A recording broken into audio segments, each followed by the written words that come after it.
Okay, listener, hold on tight. Bitcoin this week. Yeah, it was a wild one. We saw an all-time high of $108,268. Then, whoosh, down to $92,175. If you had any Bitcoin this week, you probably felt a little bit of motion sickness, huh? Just a little. But seriously, that's a swing of almost $16,000. We got to figure out why, right? We've got a ton of stuff to dig through today, articles, analysis, even some rumors from those dark corners of the internet. You know, it's kind of amazing. This week just sums up the whole Bitcoin thing, doesn't it? That excitement, the fear, and everyone's just trying to make sense of it. Right, so let's break it down. First, that peak, almost $109,000. What pushed Bitcoin that high? Well, remember all that talk about the U.S. Bitcoin Strategic Reserve? The idea that the government might start holding Bitcoin, that really got investors going. Yeah, it's like they got a nod from the big guys, right? But how would a national reserve even change Bitcoin's value? Think of it this way. If a government's holding Bitcoin, that means stability. And stability means less volatility. And less volatility. Well, that's exactly what big investors want.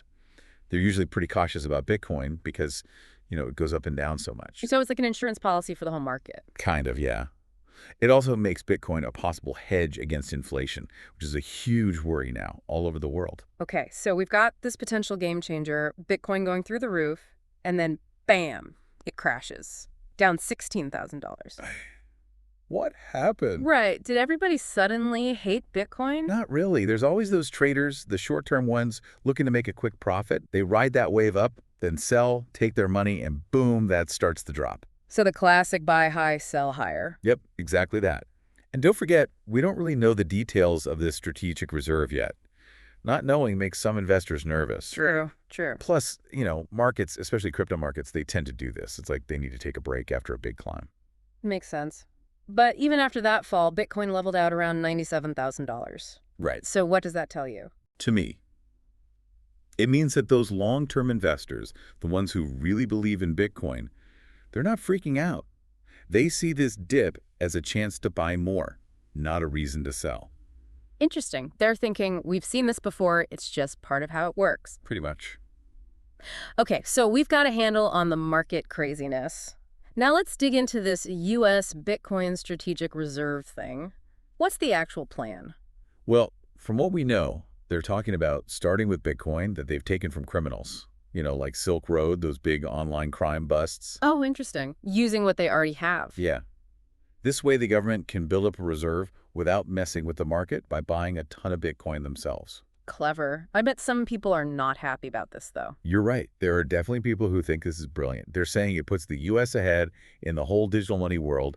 They even think it could make the dollar stronger by tying it to, the future of money. Okay, what about the people who aren't happy? They're looking at the price swings this week, saying, see, Bitcoin is way too unpredictable. It's crazy to use it as a national asset. So it's the classic battle of the new versus the old, right? Definitely. So where's this whole debate going? Yeah. Well, we got a hint from Jerome Powell, the Federal Reserve Chair. Right, the big guy. He basically said the Fed can't hold Bitcoin right now, and they don't plan on changing that. Wow, that's a pretty clear no right from the top. Why is the Fed so against it? They're the ones who, make the money. It comes down to how Bitcoin works compared to our regular financial systems. Bitcoin's decentralized, our system's centralized. They just don't mix easily, Ah, like oil and water. got it. So the U.S. government's still figuring out this Bitcoin thing.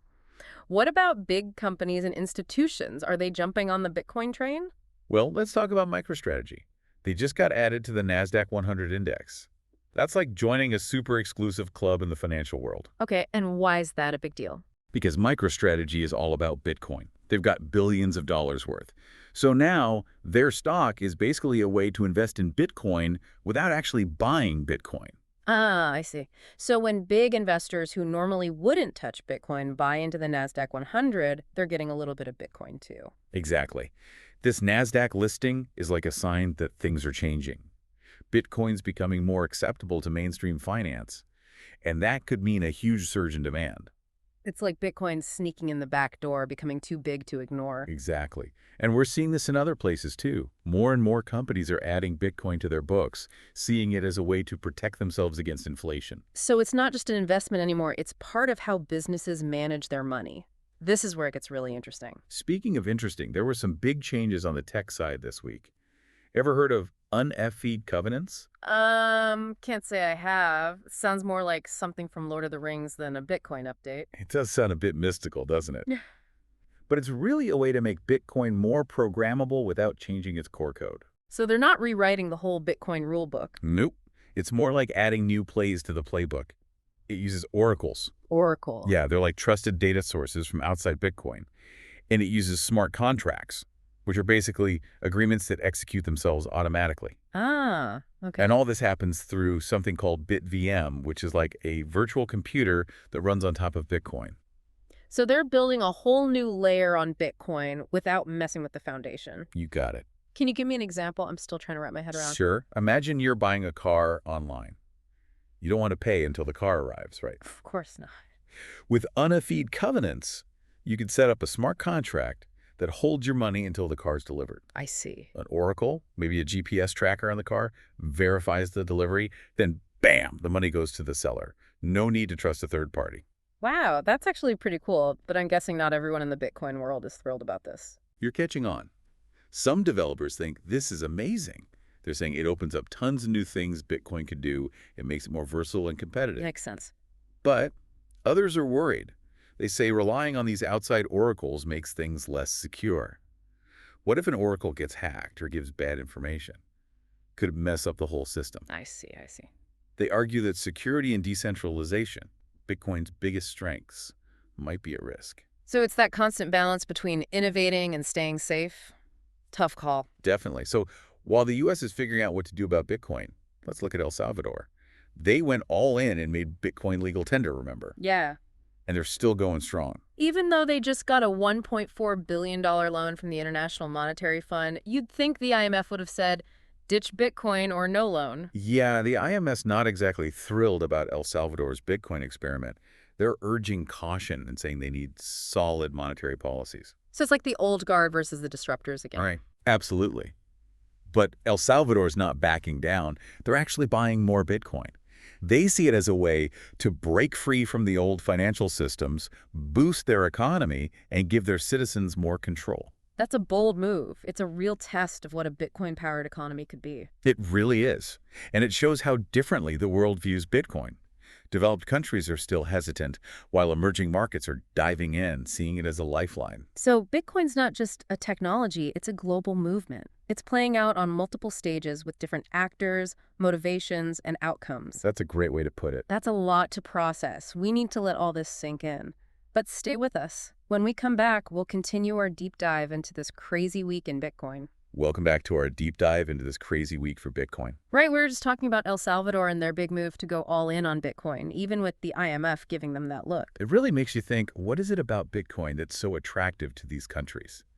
You know, the ones facing economic troubles. Yeah, what's the appeal for those emerging markets? Why not stick with the traditional financial systems? Well, imagine you're living in a place where, like, inflation just eats away at your savings every single day, or you can't even get a bank account. Suddenly, Bitcoin, with its, freedom from governments and that potential for growth, it starts to look pretty good. It's like an escape route from a financial system that's not working for them. Yeah, exactly. It's about having control, having a say in your own financial future. And that really connects with people in places that have been left behind by traditional finance. So while the U.S. and other developed countries are still debating Bitcoin, some countries are diving headfirst, seeing it as not just an investment, but a way to empower themselves economically. It's such a contrast, isn't it? It shows how Bitcoin's impacting the whole world and how it could change the rules of finance. Okay, so we've covered the market going up and down like crazy, the fight over regulations, big institutions getting involved, and even a whole country betting big on Bitcoin. But let's go back to the tech stuff for a second. You mentioned unFE'd covenants before. Oh, yes. It still sounds like something out of a fantasy novel. Right. It's all about making Bitcoin more versatile, but without changing its core, its essence. I get the idea, but could you give us a real-world example? I'm still trying to understand how it actually works. Oh. Okay, let's say you're a farmer selling your crops to someone overseas. Normally, you'd need banks and middlemen, which can be slow and expensive. Right. With unFE'd covenants. You could create a smart contract that only releases your payment when your shipment arrives at the port. An oracle, something like a GPS tracker on the ship, verifies the delivery and boom, the money's in your account. So it's like a contract that takes care of itself, cuts out the middleman and any arguments. Exactly. Yeah. No more waiting, no more wondering if you'll get paid. And that's just one example. Think about things like decentralized insurance or managing supply chains. Unnefied covenants could unlock a whole world of new uses for Bitcoin. Wow, sounds powerful. But you said earlier that not everyone's happy about this. What are the concerns? It boils down to trust. Hmm. Remember, oracles are external. They're getting data from outside of Bitcoin. What if one gets hacked or gives the wrong information? Could that mess up the whole transaction? That's the dilemma. More functionality, but maybe less security. So the debate is all about finding that balance between innovation and security, a challenge that never goes away in tech. It's a constant balancing act, and it really shows how dynamic Bitcoin is. It's not just sitting still, it's always evolving, being shaped by the needs and worries of the community. This makes me think about something. This whole week, we've seen Bitcoin hit record highs, then crash, and there's all this debate about what role it should play in the world. Yeah. Is this just how it's going to be, always unpredictable and uncertain? Well, Bitcoin is meant to disrupt things. It challenges how our financial systems work at their core, so of course there's going to be resistance, skepticism, and, a lot of trial and error. If it's not for the risk averse. Maybe not. But that's also what makes it so exciting. Bitcoin is like a frontier, a place where things are changing so fast with all this innovation and experimentation. It's not about knowing all the answers right now. It's about exploring what's possible. And the possibilities seem huge. We've seen how Bitcoin can give individuals more power, disrupt industries, and even shake up global finance. And it's picking up speed. You can't ignore its impact. Whether you're a seasoned investor or just starting to learn about Bitcoin, this week has made it clear. This is far from over. So where do we go from here? What should people be paying attention to as this Bitcoin story continues? I'd say keep an eye on global adoption. El Salvador is just the beginning. More and more countries, especially those with economic problems, are looking to Bitcoin for answers. It's like a whole new financial system is emerging, one that operates outside the traditional structures. That's right. And this is definitely going to lead to more clashes with established institutions and ways of thinking, like what we're seeing with the IMF in El Salvador. It's a fascinating dynamic, and I bet we'll see even more changes in regulations as governments try to figure out how to define and control Bitcoin. Absolutely. The next few years will be crucial for Bitcoin's future. We'll probably see a mix of responses, from countries banning it completely to others cautiously accepting it. So the story is still being written, and there are going to be a lot of surprises along the way. We've covered a lot today, but I want to touch on one last thing before we move on. Something that often gets lost in all the market talk and technical jargon, the human side of it. Yeah, it's easy to get lost in the numbers, the technology, all that. But Bitcoin is really affecting people's lives. It really is. Behind all the charts and headlines are people using Bitcoin in ways we can't even imagine. It's more than just an investment for a lot of them. It's true. I'm thinking about those shopkeepers in El Salvador accepting Bitcoin for everyday things, or families in Venezuela using it to protect their savings from, crazy inflation. It's a whole different world. It is. Bitcoin gives people a level of access and control that they haven't had before. It doesn't matter what your credit score is or where you live. Just if you can get online, it's a pretty powerful idea. Yeah, like Bitcoin's leveling the playing field, giving everyone a chance to be part of a global financial system. That's a big part of why people like it, especially in places where they don't trust the traditional institutions. It's about taking control of your own financial future. And it's not just individuals either. We're seeing this whole global community grow up around Bitcoin developers, entrepreneurs, activists, all connected by this belief in what Bitcoin can do. It reminds me of the early days of the internet. That excitement, the feeling that we're building something huge and new. There's a real sense of community and purpose in the Bitcoin world. Like they're pioneers, right? Trying new things, challenging the old ways. But that comes with responsibility too, doesn't it? For sure. We've talked about the volatility, the risks, the ethical questions around Bitcoin. It's a powerful tool, and like any tool, it can be used for good or bad. So it's not just about the technology itself, it's about how we use it, the choices we make. Exactly. The future of Bitcoin depends on us, on our wisdom, our ability to balance progress with responsibility. We need to make sure its benefits reach everyone, not just a few. Well said. So, as we wrap up this deep dive into this crazy week for Bitcoin, I'm feeling a mix of, I don't know, amazement and cautious optimism. Bitcoin's definitely here to stay, but how it ultimately affects the world, that's still playing out. We've seen what it can do, the good and the bad. Now it's up to us, as individuals and as a global community, to guide its development and make sure it helps humanity. It's been an amazing journey this week, exploring all these different sides of Bitcoin, from the market chaos to the technology, from global adoption to the stories of how it's affecting people's lives. And this is just the beginning. The world of Bitcoin is always changing.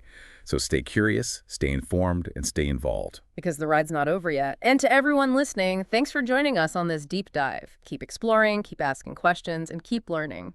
Because in the world of Bitcoin, the only thing that's certain is change.